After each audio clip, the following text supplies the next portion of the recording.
You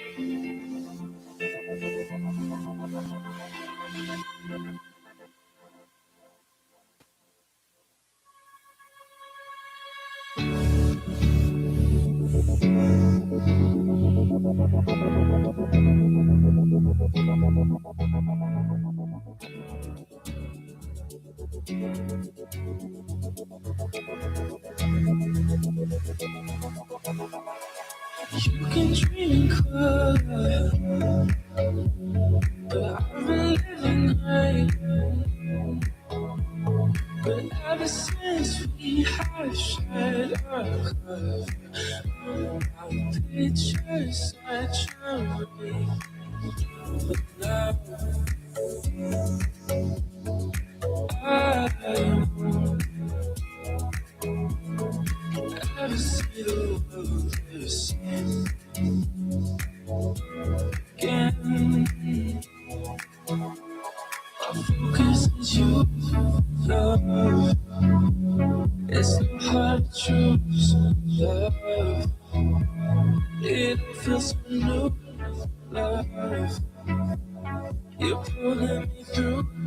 I swear that it's true. My focus is you, love.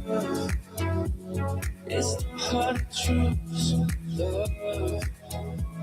It feels so new, love. You're pulling me through. I swear that it's true. My focus.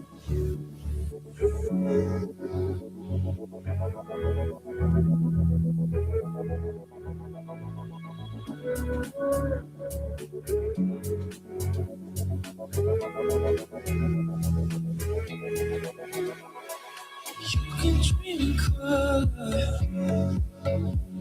but I've been living right. But ever since we have shared our cover, our pictures such a relief. But now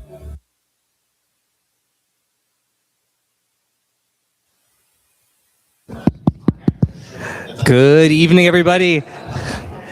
Thank you all for joining. Guys, I'm going to start by being a bad host and making a request. Can I actually request us to sort of conglomerate in these couple tables in the front so we can have more of a conversation? Thank you, guys. Awesome. Good group of people. So the advantage of us having a smaller group is we can make this a lot more interactive. So we're definitely going to look forward to hearing you guys' perspectives and make this feel more like a fireside chat than a one-way thing. But cool, guys. First of all, a huge thank you to all of you guys being here. I know this is a ton going on tonight. I know this is an insane conference, and I know you guys are taking time out of your busy evenings to join us. I'm going to start by introducing myself. And the panelists are going to introduce themselves, and would love to hear just a couple sentences from everyone in the room about where you're coming from, what you're working on, what your interests are. My name is Jay Lee Gopalan. I'm co-founder, CEO here at Jinso Labs. My story is I grew up half in India, half in the US.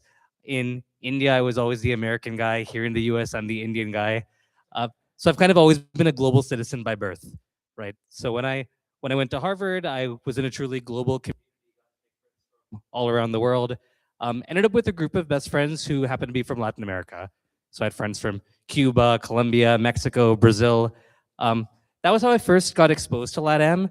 One of my first jobs after graduating was in Colombia, in Bogota, with the Ministry of Education there. So I was working on a training program with about 10,000 students across the country. Now, one day when I was in this training program, I happened to be the only non-white teaching assistant in this program, and a student shows up at my office hours. He says to me, Jay, you're a down-to-earth guy. I have a proposition for you.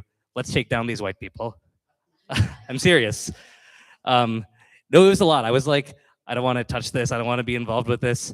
And what we learned was that he was hired by the opposition government to undermine the program, basically. Our program was with one political party, and he was hired by the opposite party. Why am I telling you this story? It's because I think when you're serving an educational program, when you're trying to serve students at scale, what I've seen is that these kinds of outlier cases start to dominate outcomes. like really bad things can happen with students that can tank outcomes. So an organization like ASU, this is why the natural state of education has to become kind of a bureaucracy that becomes a risk averse and learns how to manage situations like this to stop bad things from happening. That's what what our company Jinso is meant to solve. How do we, in a program at scale, prove learning outcomes that can handle edge case scenarios that are, far outliers?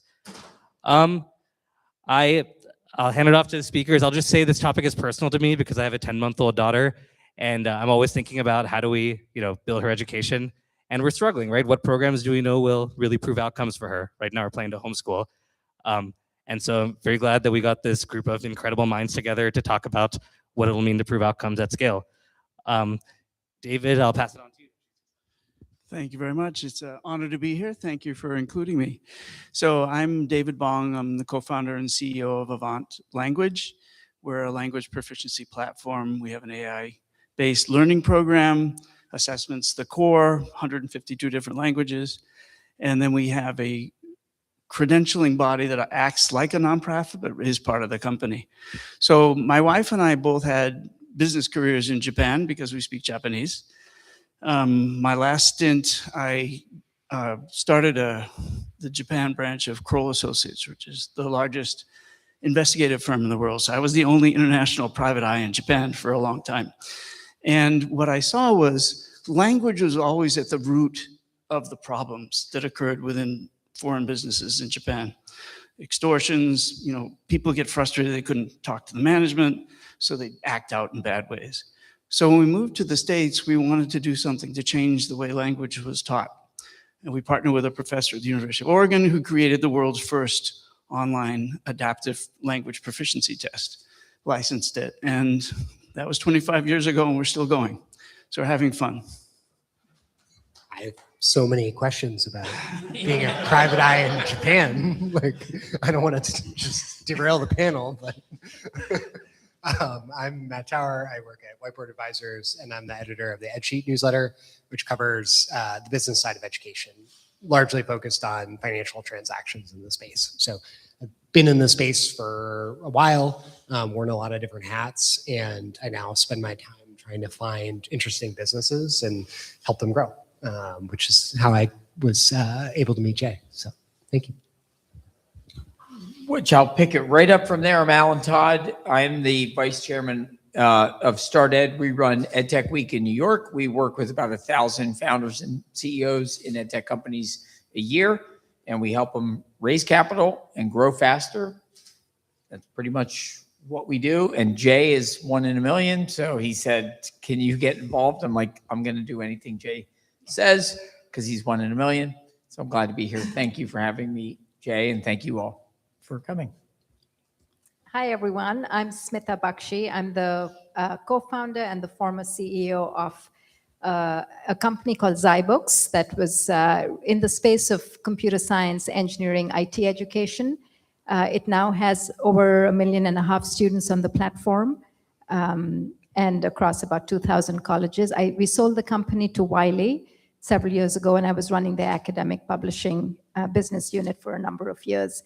And past 2 years, I've mostly been advising companies and speaking to wonderful folks like Jay and Jinso and his team. And also really become interested in the college to career space, which I think my heart just goes out to those around me, young people, actually anywhere in the world. It could be in the US, in India, where I'm from, where I was recently spending a few weeks in Europe. I think the problem is very sort of prevalent everywhere in terms of people finding career paths, and that's something that I'm pretty passionate about. Good evening, everybody. My name is Roberto Ramirez. I'm the Vice President of Development for Basis Charter Schools. So if you're not familiar with a charter school, it's a public school that is privately owned, publicly funded. So that's where I had the pleasure to meet Jay several years ago. And what I love about what I do is that we base our decisions in what is best for kids. We do hold them accountable. We have high expectations, and we have measures to really demonstrate learning. And our school grew in the last 20 years from 2 schools, 1,000 kids, to now 46 campuses 30,000 kids across the country, and it is free of tuition, free of no entry exam. So we're very happy to offer that caliber of education to kids that want it.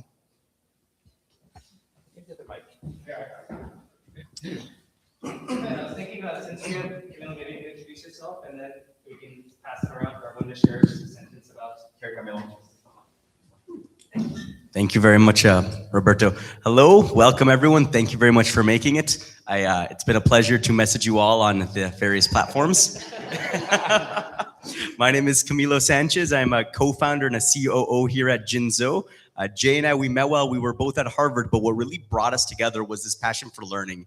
In our case, we really bonded over language learning. I had to learn Spanish as a foreign language, even though I was born in Colombia because I grew up in the States. And from there, we've really been focused on verifying student learning outcomes and making sure that students are able to not only get exposure to different experiences, but that those experiences can monitor students' ability levels and then show real growth. And so it's been a pleasure to have you all here to have this conversation and see what we can do to make sure students are actually learning out of our education systems. Yeah, would anyone like to volunteer? If not, I'll pick a victim. Hi, good evening, everybody. Kirk Orgelinger, I'm president of Lightspeed Systems. We do filtering for school devices for K-12, various other things, classroom management, and then some insights and other things like that. And just interested to learn what you guys are doing and hearing from this panel. So. Hi, Richard Blythe. I'm Pro Vice Chancellor. That's a title that has no American translation of a Australian university, possibly the most remote city on the planet. No, Perth, Western Australia, even more south. Actually, I was recently at a starlit dinner in between Darwin and Perth, talking to an astrologer who was also an Indigenous man, and of course we come from the longest continuous culture on the planet, 65,000 years. And he was talking both from an Indigenous perspective of knowledge of the stars and also his Western training in astrology. And he pointed out that we were actually closer to the International Space Station than any other city on the planet. So that's kind of how remote. What keeps me awake at night is that question of what knowledge is. And I'm fascinated in this world of AI. What knowledge sets does AI actually embrace? Does it only really deal well with a very narrow set of what you might call scientific knowledge? And how can we also understand it through other very important knowledge sets that work in very different ways to that scientific knowledge? So that's one thing that I'm trying to understand, because I think those other knowledge sets are absolutely critical as a foundation to human learning. I'm just gonna pull out the request. Everyone has a fascinating story. We might have to keep it to like 1 or 2 sentences for the sake of time. So yeah. I apologise. Amin Ben Said, president of Al Akhawain University in Morocco, liberal arts college, and relationship to this conference is that we've been working on augmenting the liberal arts with the work-based learning and AI.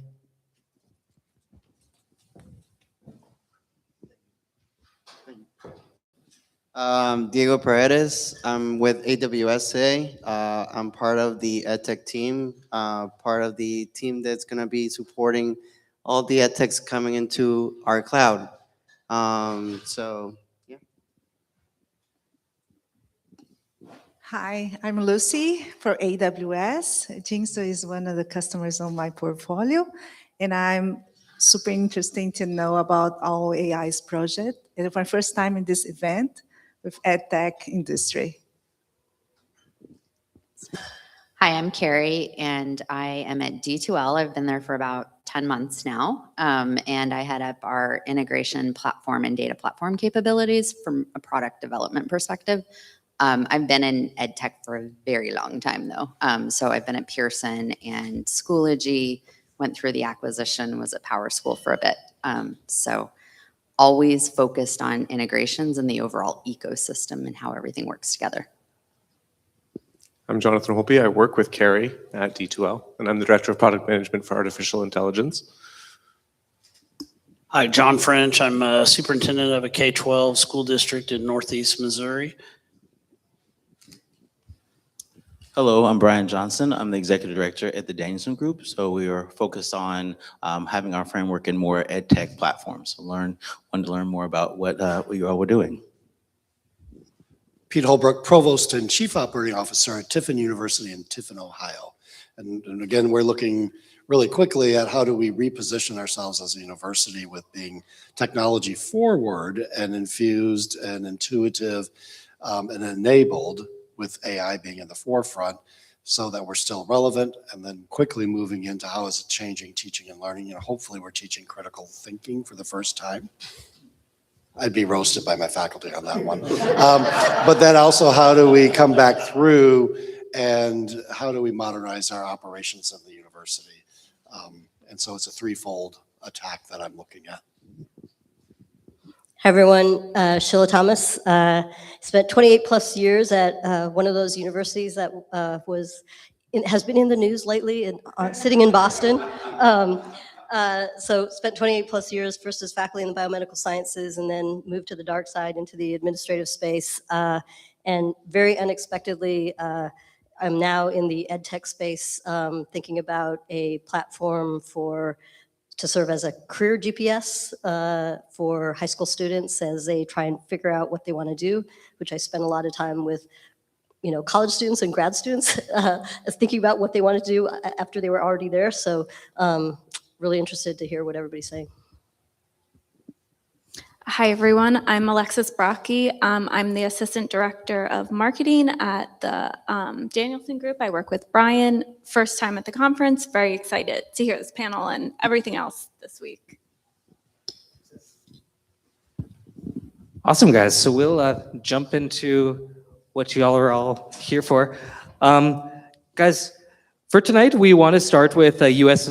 Bachelor degrees. So in the higher ed space, U.S. bachelor degree attainment has nearly doubled since 1980. Yet high school rates and high school graduation rates are also at an all-time high of 87%.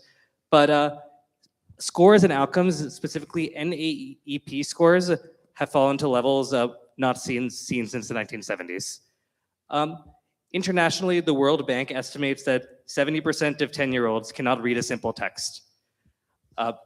From where each of you sit, we'd love to go around the room. I'm curious, what does this outcomes gap actually look like in the ground? And what are the barriers to it being treated as the crisis that the data suggests that it is? Maybe we could start with Roberto and go down the line. Sure. So first of all, it's alarming, right? Just to know that there's so many of our young kids cannot read and cannot comprehend. And then you add to that the pressures the school leaders, teachers, administrators have for funding, for letter grades, accountability, that sometimes the measures that they take to remediate those scores are not having the kids in mind, per se, which adds pressure and sometimes no best practices. So I think those two problems in practice, when you're at the school level, when you have the pressure to prepare kids to pass those standardized tests, exams, and then the limitations that you put on teachers and the accountability, sometimes get in the way with best practices and adds incredible amount of pressures to teachers in the classrooms. Yeah, I'll be honest, I don't have as much K-12 context other than being a parent and being in the US. I've mostly worked in higher ed, but I'm fully aware that really schools, the incentive that schools have is around the number of students they have, the enrollment, and time that students are in school. And that just doesn't, that doesn't measure outcomes. So I know that in general, third grade students move into fourth grade, and they move to fifth grade, whether or not they have demonstrated the ability to read or write. And I believe Mississippi has, I don't know who's familiar with what Mississippi has done, right? Mississippi has tried to turn that around over a number of years. And one of the critiques they got was how they do hold students back. So that's one of the criticisms of their system. So I think in a lot of the sort of work we do and in life in general, it's incentives. what incentives do schools have? And if the incentive that schools have is to move students along, they will move students along. And I think that's pretty universal. It's not just in the US, it's in not in every country, but I think it's in a lot of countries. Yeah, thank you. And I think building on that, it's like, I think about it through the lens of supply and demand. On the supply side, if you think about the teaching, are we teaching the right stuff? Are we measuring the right things? On the demand side, are students sufficiently motivated? Do they want to learn? Are they showing up in a place where they have the willpower, the will and the skill? Are they in the right place to start? They have the skill. Are they capable of learning what we need them to learn? And do they have the willpower, the will to sort of persist? And I think there's problems on both sides that we haven't addressed. There's kind of there's a famous book called Neil Postman wrote, Amusing Ourselves to Death. And I think on the side of the demand side on kids, and I see this in adult learners too, I think there's a problem on that side. Are we motivated? Do we have the will and skill? And I think on the supply side, we'll call that the teaching side, the assessment side, do we even know what we're actually teaching for? Do we know what the outcomes are? And do we know how to measure them? And it's purposefully very reductionist. We have to get to a test that measures a few things. Is that the right thing for every person? Probably not. Yeah, I would just echo what you both said, and particularly the incentive around, like, the incentive is around butts and seats. From K-12 into higher ed, like, you get paid when the student comes in the door and not like based on their outcome. And I would add, like, as a function of that, like, as a teacher, like, it sucks to fail a student. You feel like you failed if you fail a student. So it's like, you probably, and this isn't like inherently good or bad, but like, you as a teacher, like, how can I figure out how to get this kid to pass, even if they haven't actually mastered the skills involved that we intellectually would like them to have achieved in order to go to the next level. So I think it's like structural incentive meets human nature, creates a system that incentivizes you to pass the buck to the next person rather than solving it at the root, at the like start of the problem. Yeah, I would say, I look at everything through the lens of second language learning. And in our world, things are getting better. And I think our assessment honestly has had an impact because, like Ellen was saying, are we measuring the right things? So in the 90s, in the world language field in the United States, we changed the standards so that instead of being focused on grammar and how many vocabulary words you can regurgitate, focused on what you can really do with the language. So shifted from a deficit to an asset-based approach to assessment and learning. And assessment's a foundation. Everything in life, you have to know where you are in order to get to your goal. So I think in the world language field, we're seeing improvements as programs gradually move from sort of rote memorization of grammar, what you can't do, to what you can do, understanding that at some point you have to have that grammar nailed down. But when you're learning a language, you know, babies just do baby talk and gradually they learn. So some positive things, and worldwide, this is the first year that there's a PISA test for language. So there's an English test coming out that Cambridge created. So we're gonna start to have global data, and I think that's gonna lead to improvements. So we got a lot of perspectives here. We have people seeing this from different industries. According to the 2023 PIAAC survey, 28% of US adults now score at the lowest level of literacy. That's up from 19% in 2017. Meanwhile, similarly, college GPA has risen. A study by Academically Adrift found that 45% of college students showed no significant improvement in critical thinking or complex reasoning through their first 2 years of college. So we're simultaneously awarding more A's and producing less learning. So the question is the core failure around measurement, that we're not measuring the right things, or around we're measuring what the system is designed to reward, and systemically the system is not measuring actual learning enough, incentivizing actual learning enough? I mean, just to like sort of try and poke the bear a little bit, I think like, you know, I think you could take this in two ways, right? And it's sort of like, what is the goal of college? Like, is it to get a set of students, a like core group of skills, or is it to filter people so that employers can then decide like who the right students are for the jobs that they're hiring for? And I think like right now we're in this weird middle ground where like we're assigning A's, which employers used to use to filter, and like I actually believe that like lots of students are probably capable of delivering A caliber materials, but like that doesn't help on the filtering side. It helps on the mastery side. And so I think we're sort of stuck in the middle where nobody's happy because employers like, I don't know what an A is anymore. And on the mastery side, it's like, I also don't know what an A is anymore. I like, do they actually have the skill, or was this just sort of awarded because they did the homework? And so it's this really messy middle ground that I think is frustrating to most people involved. I kind of want to pick on Smita here, given your direct experience in higher education, how you feel about the higher ed for filtering versus mastery. Yeah, I feel, by the way, I wanted to say my mom graduated in 1960 from the University of Delhi, and she said she got 59% and she was second in the university, right?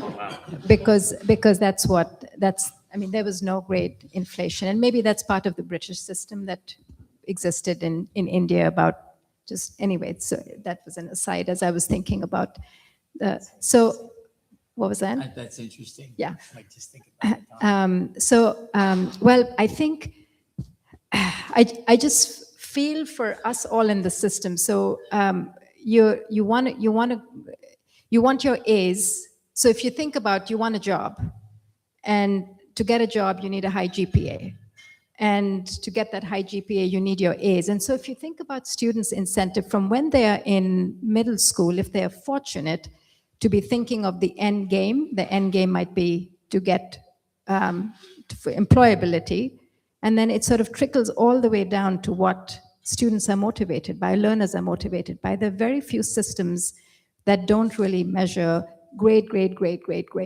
all the time. And so I think learners, whether it's higher ed, which is where I have more experience, or in K-12, it's so grade driven. And there are few systems. I went to a business school that did not do grades, and it was a system of 1, 2, and 3, and mostly everyone got a 2, and very few got 1s, and very few got 3s.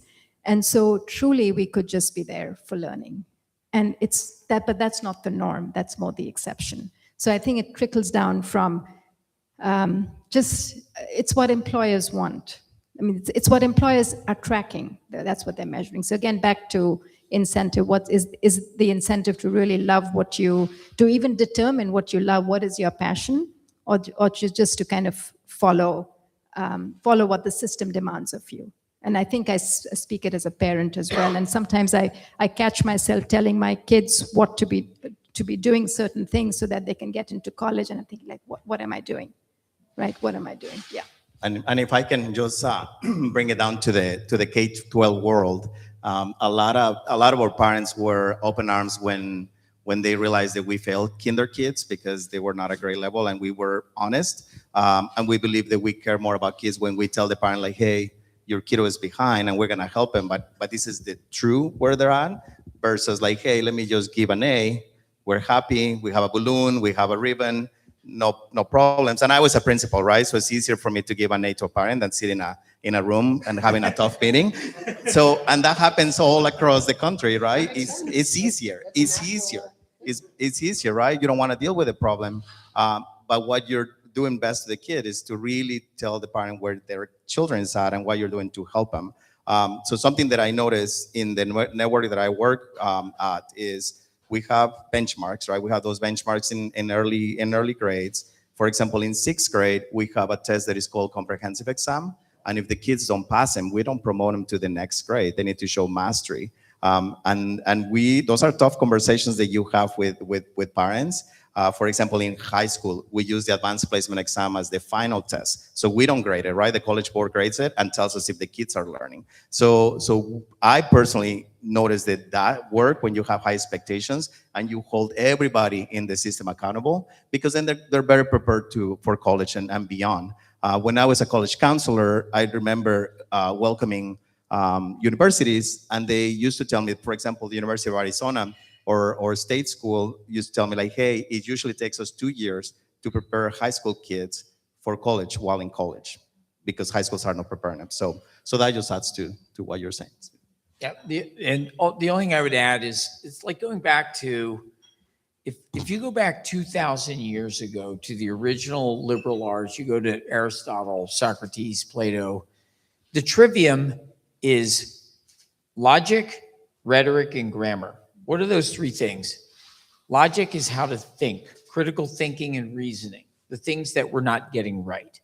What is grammar? The ability to write and put that into sentences. What is rhetoric? The art of persuasive speaking. Be able to articulate that logic and engage in dialogue with people in a dialogic. And that's the basic fundamental thing that has been taught for 2,000 years that is most glaringly, obviously missing from everything. We debate the purpose of higher education. Is it a signal? Is it a coming of age experience? Is it learning?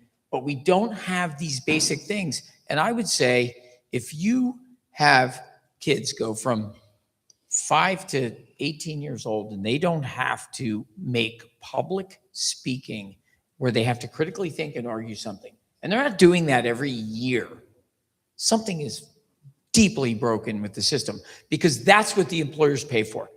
And there's one story.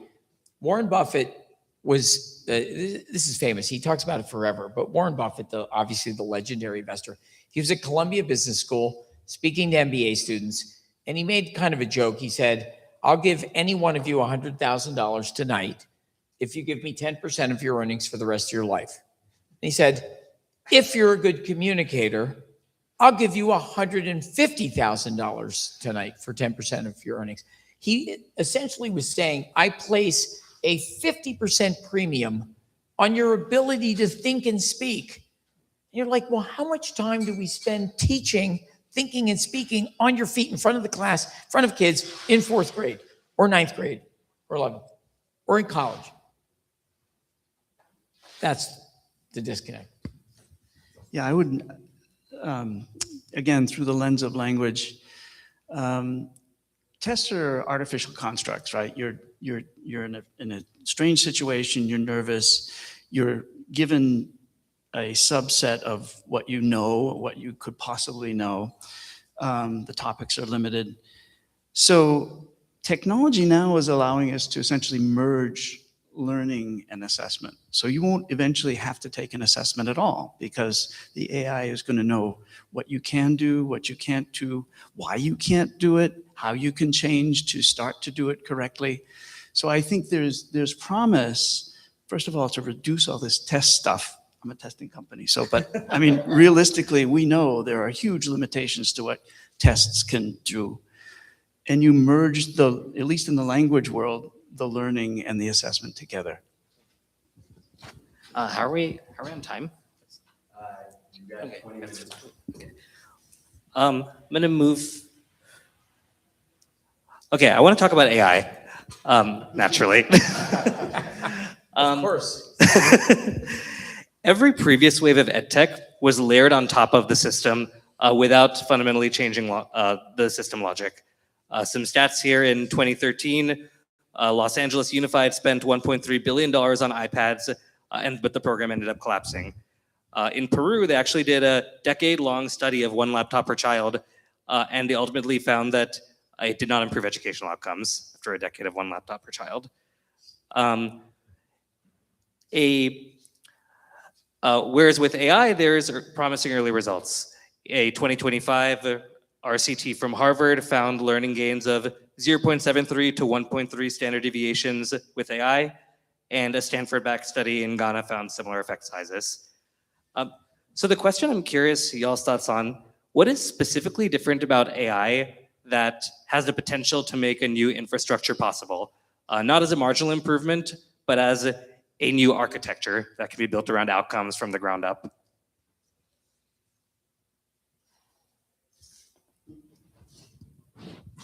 I'll just say something very brief.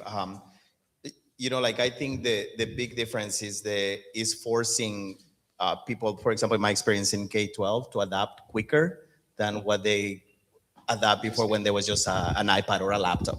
Like they need to really adapt quickly because the students are using them, they're testing them, so they had to respond quicker. And in the others, and in the very positive side, I think on top of that is leveling the playing field for a lot of kids. Like foreign language students, special education students. It is allowing teachers to have more time to be able to offer individualized, assistance to students versus before when they were in a classroom in 30 kids and tried to divide themselves into 30 pieces was nearly impossible. So there is a lot of possibilities with AI. They could be affordable, but I guess as a school administrator, I just want to make sure that we have the guardrails so the kids kind of harness that power. And then also, like you mentioned, critical thinking and problem solving skills, they had to go hand in hand with technology. Can I ask a clarifying question while you guys answer? What do you mean when you're answering? What do you mean by AI? What are you talking about? Are you talking about a tutor, or are you talking about? So this for the live stream. The question was, what do we mean by AI specifically? And you're right? That's AI is the technology. I was talking about a product that uses AI. Thank you for asking. Yeah, I think the reason why AI is sort of fundamentally just much more powerful is because it has the ability to change, I think, every aspect of the ecosystem. So I'm thinking, as an example, learning. By the way, it can be done really poorly as well. So, I mean, an AI tutor is it's not enough. It has to be scaffolded. It has to be done the right way. Students have to be taught. There was a session today where it was San Diego State University. It was I forget his role, but he said when their students come in and they're given AI technologies, they're told, when you go to the gym, do you go or does a robot go in place of you? And same thing for learning. So are you the one learning, or is it AI that's doing the work? So it's the mindset. I think it is such a complex problem to get right. But with AI, I'm just imagining you could probably provide lots and lots of learning data to each individual instructor. So what CMU does with their teaching as research model is have educators be able to do research. And now you have such extremely powerful capabilities to be able to analyze student data for those who want to. It's possible to get efficiencies at the administrative level. So I think the efficiencies can be throughout the educational system. And so it's really powerful from that perspective. But the fundamental effect is really, I think, that concept of mastery-based learning, which is now more possible than it was. I'm not saying it's going to happen universally, but it's more possible now.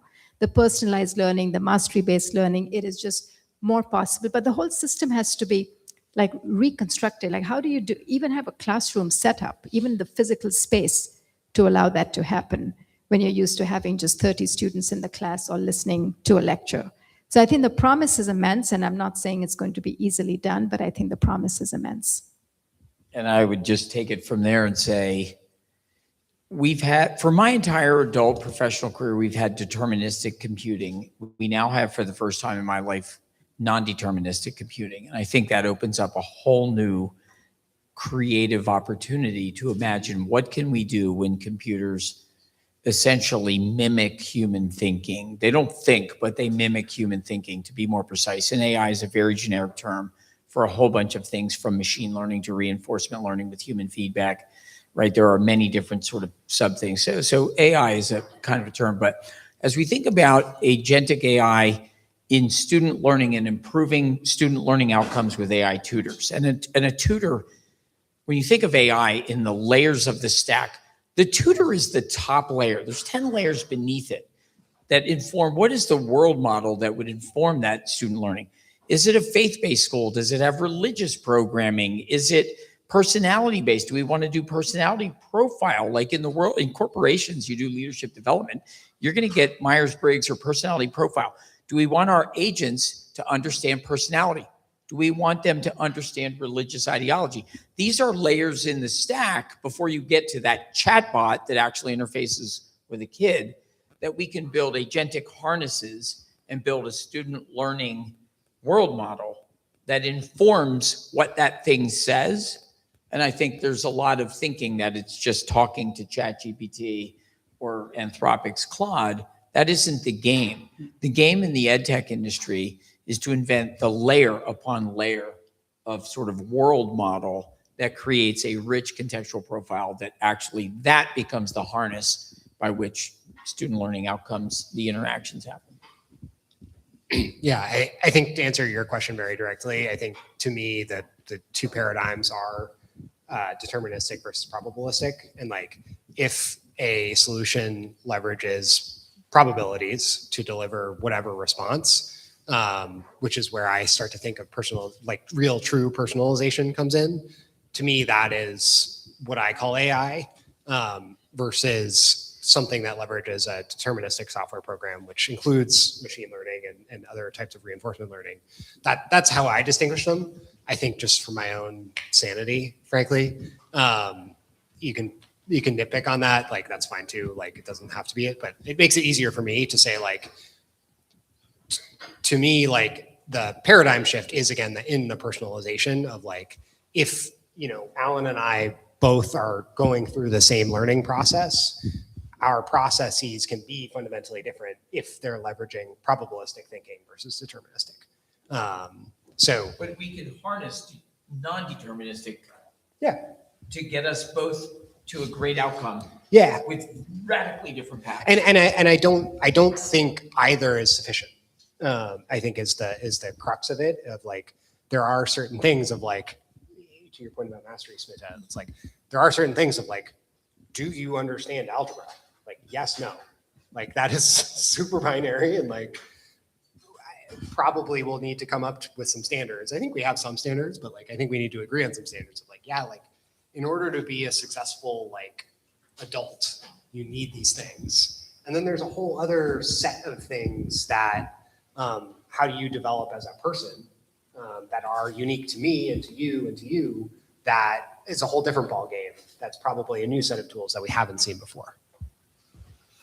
Yeah, AI opens up new possibilities. So in the language world, if you think of a 5-dimensional matrix, which the mind can't wrap around, but an AI model can. And if a learner is engaging in an online learning program, that the learner could set up her or himself, or the school district could decide. Either way, the engagement is going to feed so much information that the AI can pick up on pronunciation, different kinds of cues, that it will be able to measure things that we've never been able to measure before. And that will provide learning paths that will be totally unique, will be incredibly rich, will be able to have a learning trajectory. So this vocabulary word, they know, they've mastered the multiple meanings of it. Well, what's next? And we're going to begin to be able to plot that path in a totally individualistic way that's never been conceivable before. And kind of the tools that you're building are leading to that future. Well, I hope so. But guys, I want to get a pulse check on Q&A from the audience. If there's a lot of questions, we'll move to Q&A. If not, we'll pick one more question from the list. Just a rough pulse check. Do we have a lot of questions from the audience? Let's get audience questions. Okay. Come on. Okay. Yeah. Richard, right? I'll make this very brief. Hopefully. Yeah, I had a nightmare one night about education, and I've never been able to think about schools in the same way since. And it's this bizarre thing that we do where we talk about this, you talked about the need for education to bring us into a social capacity, let's say, to be able to communicate, the Warren Buffett story, love Warren Buffett. But then we do this weird thing where we basically organise learning according to very homogenous sets. We divide kids into schools basically by postcode, unless you're in a elite context, and then you're organised by another context. So they come from a very different, very constrained cultural set. We put them in, they're all the same age, they're all at the same developmental level, and we keep them in that context for 12 years. And then we put them into universities where we effectively continue the same thing. And then we throw them into the world of work, which is entirely different. It's like we're in this room. There's some of us like me, very young. No, there's some of us like others that are very young. Some come from Australia, from Morocco, and all of a sudden we're left with this problem of communication and other things. So other people, Jeremy Rivkin, a person I've worked with a little bit, talks about this as the kind of Henry Ford version of education. We even ring bells to get people to change tasks. And I'm wondering, as we think about how AI intersects with this and what AI does, how it works, I talked before about, does it work with a predilection towards a certain view, narrow view of scientific knowledge, which works in exactly the opposite way of, say, artistic knowledge? And artistic knowledge effectively would be far better at guiding people at how to communicate, how to engage. Are we setting this up in the wrong way? And when we talk about the responsibility of teaching, we tend to focus on the teacher. Actually, everyone's homeschooling, right? So learning doesn't happen in schools much. It happens a little bit. It's certainly directed there, but learning happens as a whole of life experience. But we don't think about it like that. We measure kids in terms of their individual performance. Actually, learning might be a much more social thing. So learning happens between us. It doesn't happen individualistically. We learn when we engage with others. So maybe we're even measuring the wrong thing when we measure the kid. So is there an opportunity here for AI to operate in new ways that start to help us understand what learning might look like if we repositioned it as a far more social, far more vertically integrated, far more community-oriented endeavour that also understands that knowledge happens in very different ways, where we stop putting a premium on scientific knowledge. Now, I don't want to talk science knowledge down. It's a very important category of knowledge, but it's only one category, and it interacts with all sorts of others. And there's wonderful moments when Steve Jobs steps into a calligraphy class and suddenly understands a new possibility in terms of the language of computing that he's able to.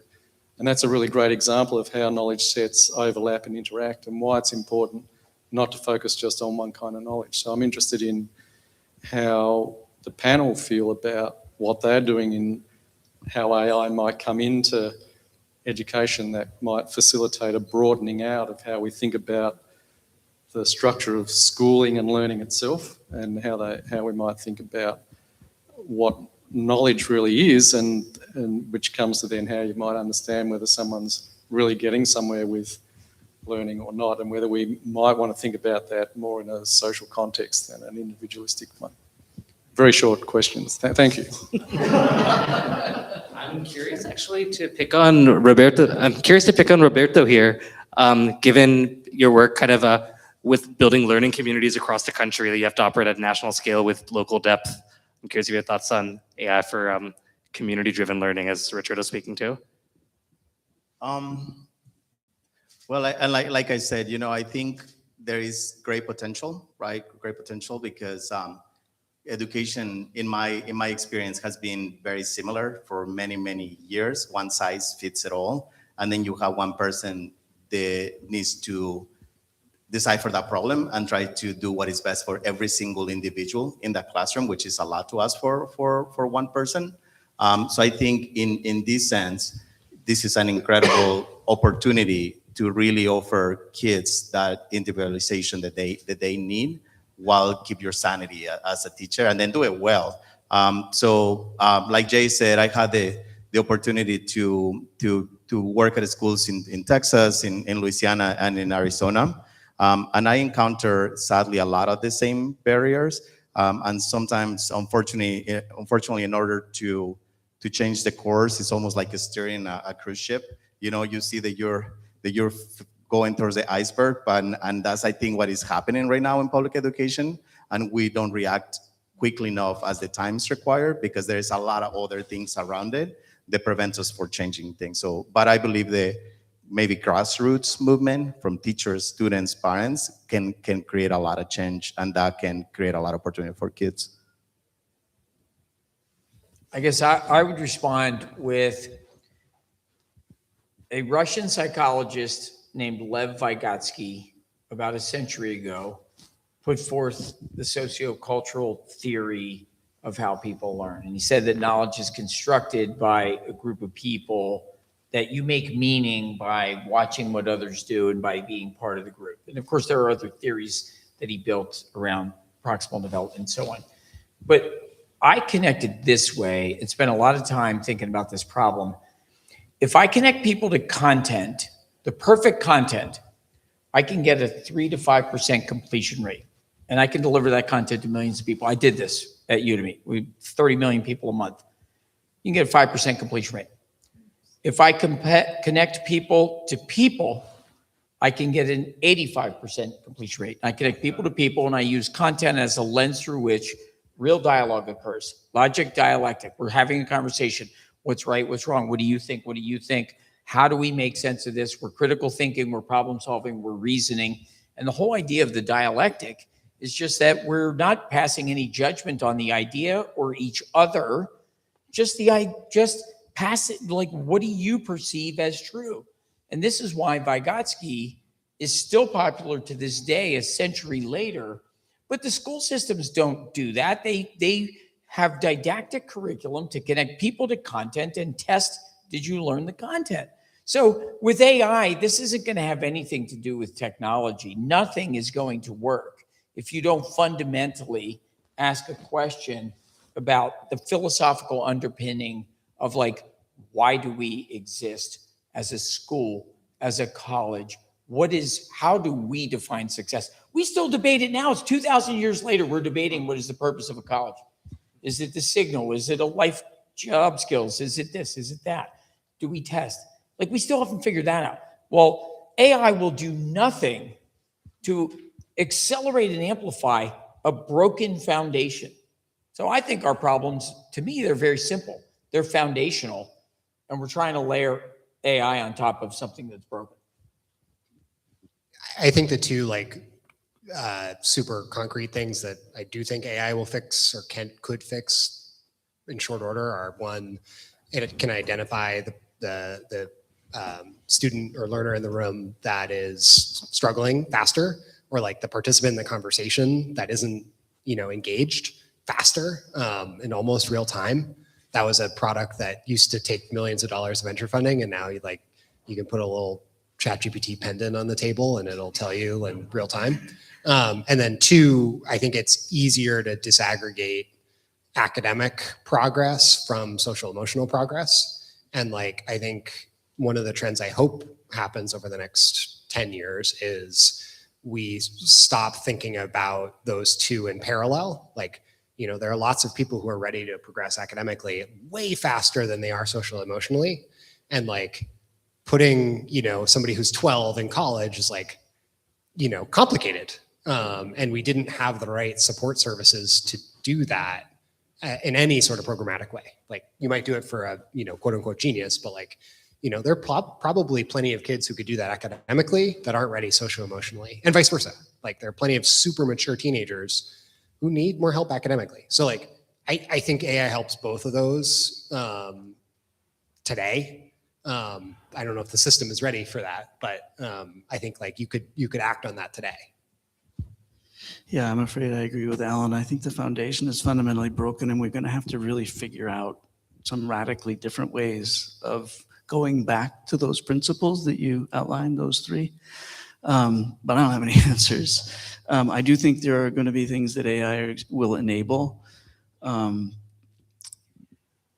we talk about language, one of my main struggles is convincing people that language is going to continue to be important, that you're going to have translation tools just like Star Trek, and you won't need any of this language business. But language proficiency is all about trust. Those translation tools are about removing some friction in the communication, but there's no way that you can build a true relationship with an individual. And so I think, you know, your basic concept about having the need to have more social interaction as a foundation for building healthy individuals and a healthy society is the right one, the right point. How we get there, I have no idea, to be honest.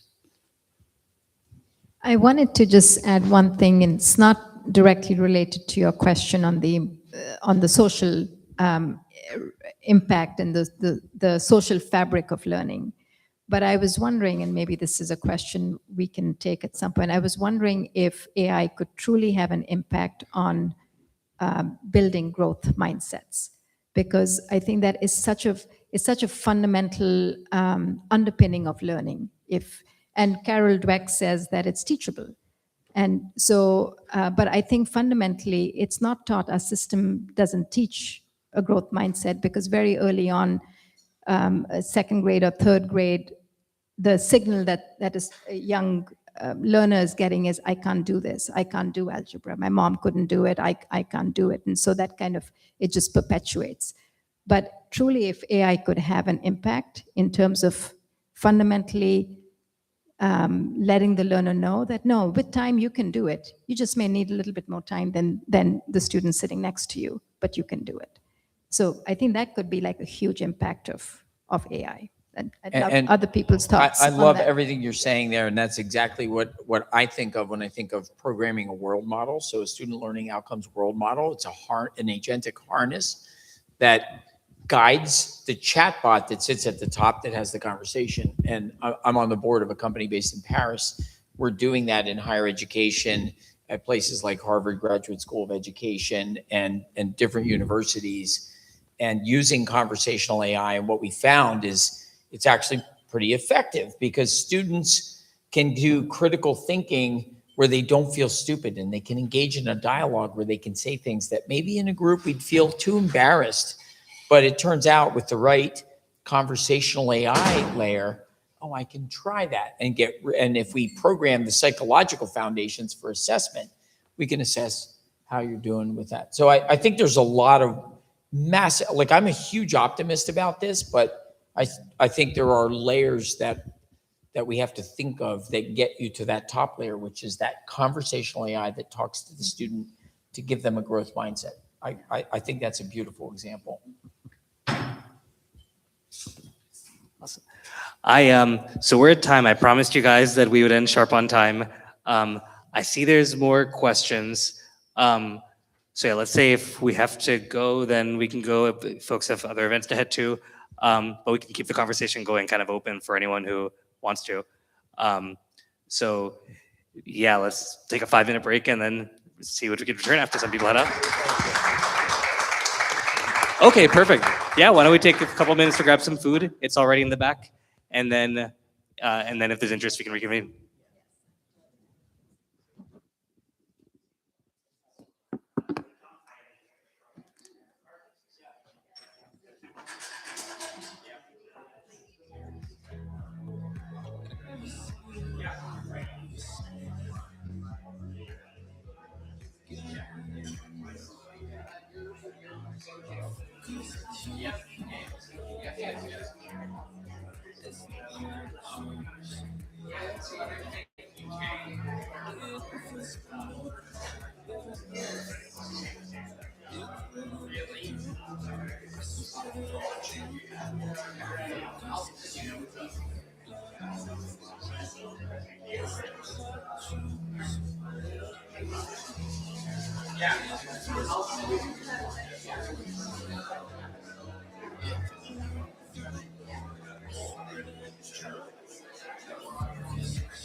You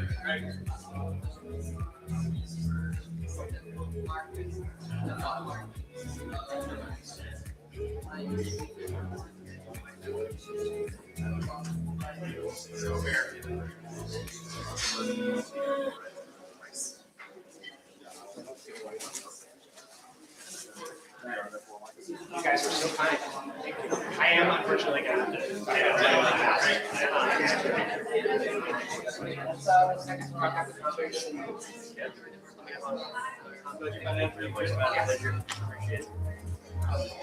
Thank you, Jay.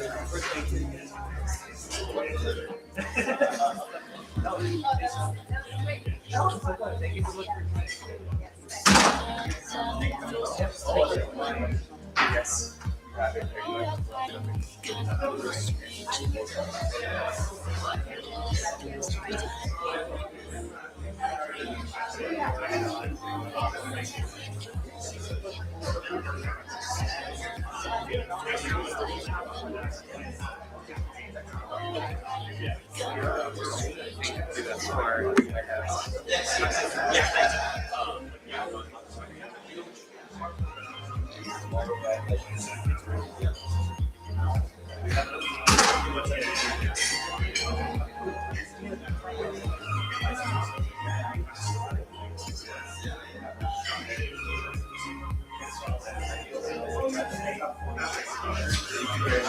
Yes, of course. Yeah, thank you.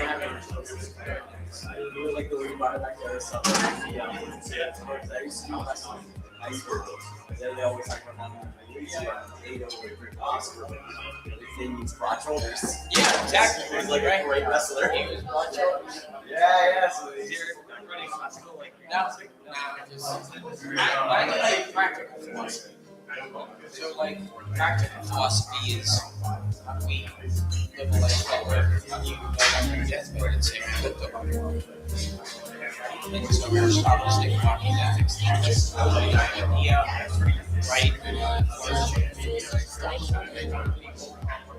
you get into like your original and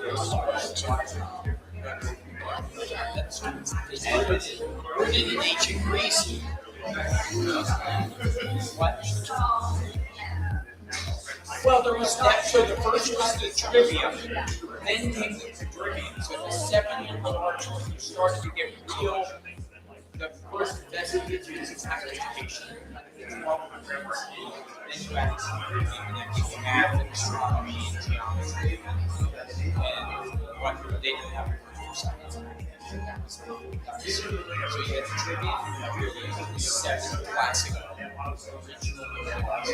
So when you get to the early universities in France, there's Oxford, Cambridge,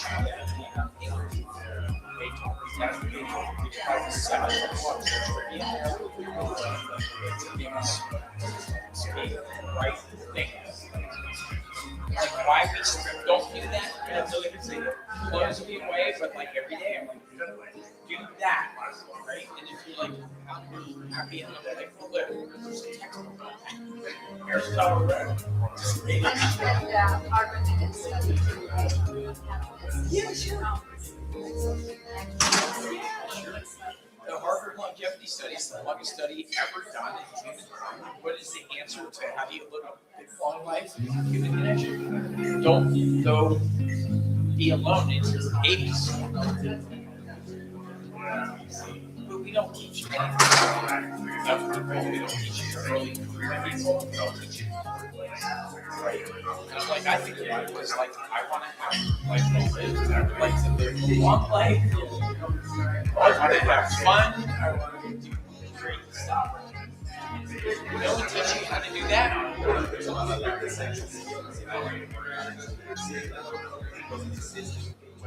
Yeah, that's right. And everybody is. Like I'm actually thinking about library. It feels like the kind of connection is kind of just more value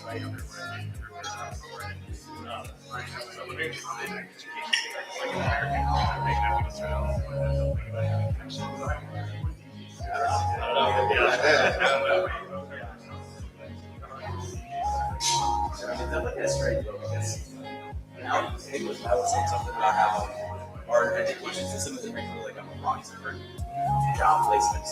Whereas, and I don't know really about this for higher education, but I get the sense of like Oxford and Oxford model more about like being a people. It's not so much like There's no question. Early Plato's Academy was not teaching you to get a job. Yes. It was teaching you to a good life. Exactly. It was saying, what is the good life? So Socrates, so Plato started the academy to teach Socrates teachings. One of his students was Aristotle. Aristotle started the Lyceum to do the same thing, right? And the question only was, what did it mean to be an educated person in society? So the original liberal arts only tried what the definition of what it meant to be, have a liberal mind. A liberal mind is an open mind, a worldview, thoughtful. That's all it was. And now we've narrowed it down to, if we just get to job skills, the conception of the American version of higher education is 2 years of handing your mind to this, and then 2 years of narrowing it down to job skills. That's 4 years, and you go get a job. After 2 years, like somehow it's all falling apart. You know, it's not as tight as it used to be.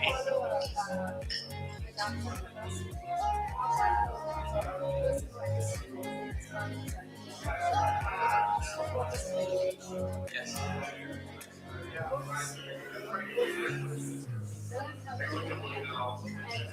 That's it. And it is not for 6 months. That's exactly what you're saying. And I think it's a luxury. And even though I do it, I'm still telling my son.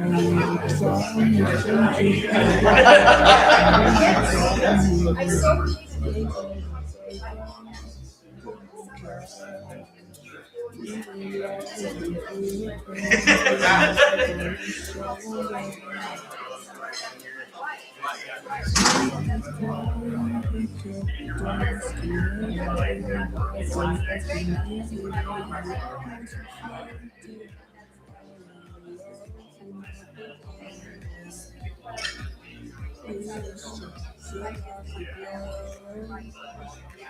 Most graduate though without knowing how to think. Most educators, if you ask them, what do you teach? They say, I teach math, science, this. But what I really teach is I teach kids how to think. And everyone says that, but then why does it not work anywhere? And you go to every elite business school in America, Stanford, MIT, they teach decision making, analysis of business problems, taught at every business school. Why? If our K-12 system is supposed to do that, you wouldn't need to. If the bachelor's degree taught you, you wouldn't need to. Yet you go to the business schools, everyone's like, they don't know how to think. And you graduate from business school, you ask business people, do they have think? No, they don't. So it's possible the teachers are the problem. I don't know, but what does it mean to think? Do we know the answer? Now there are good scientific notions in business for they give you very specific frameworks and tools adopted by consultancies like a lot of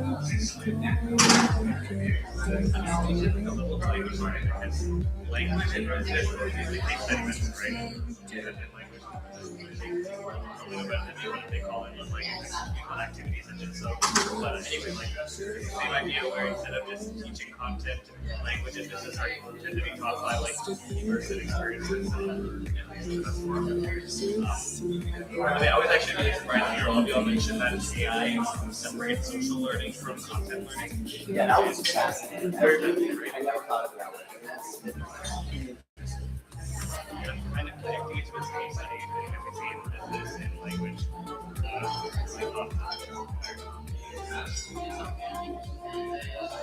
I mean, I guess what would you have if you were like to choose where you're going to get educated at, provided world, like what school system would you do? Would you become a ministry that can go in their education system, or would you stay in the US where people think they're doing it well?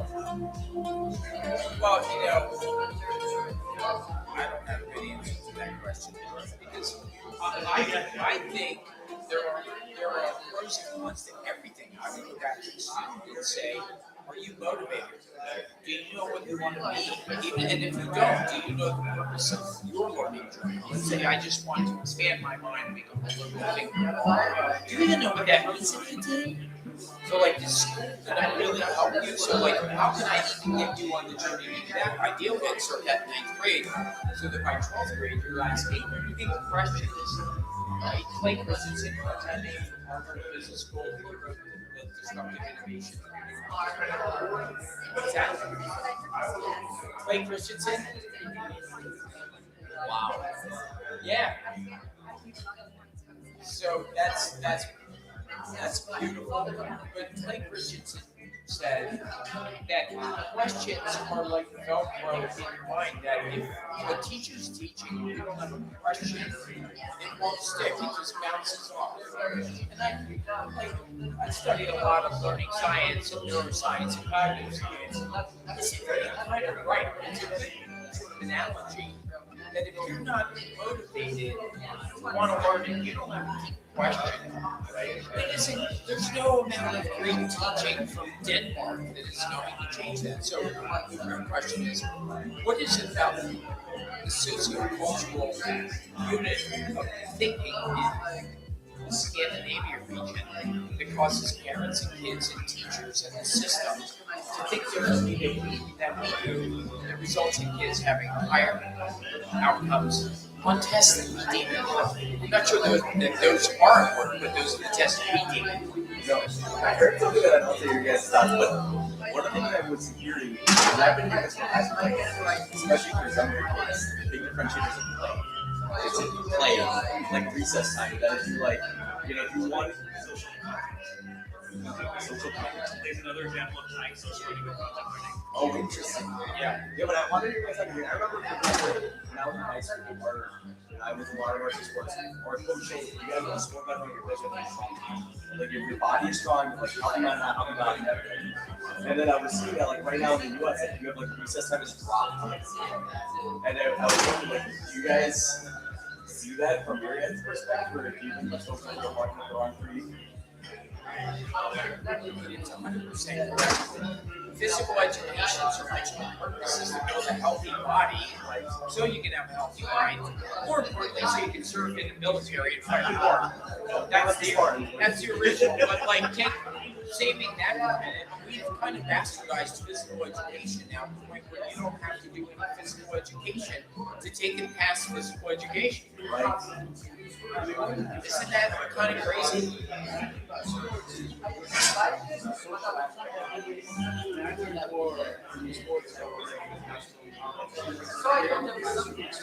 Right. Leadership and discipline. It's a shame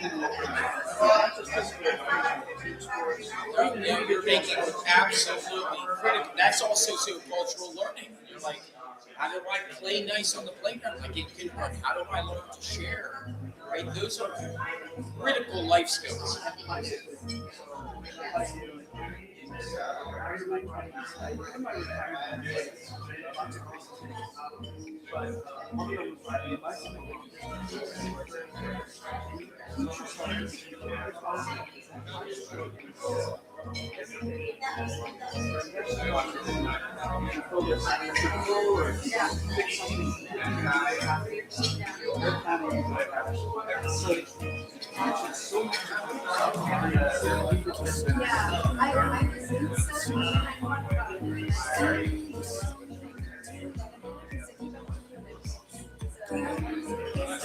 So what? Okay.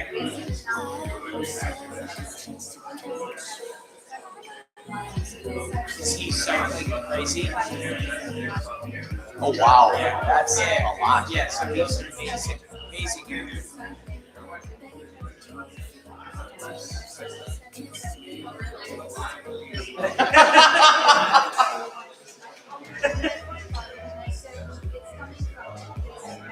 Right.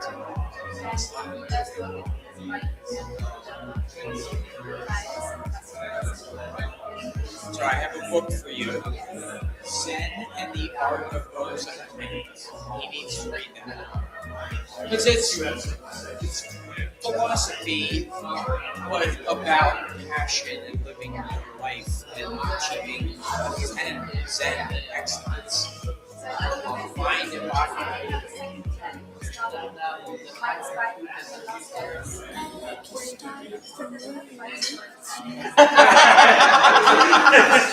I love it. If it's a bites, You know? Yeah.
And I remember one of the, I was in this one of the sort of point we came they wanted to have an indigenous business class about like and a lot of universities very well how we do that, but also still have under the science curriculum. There's not really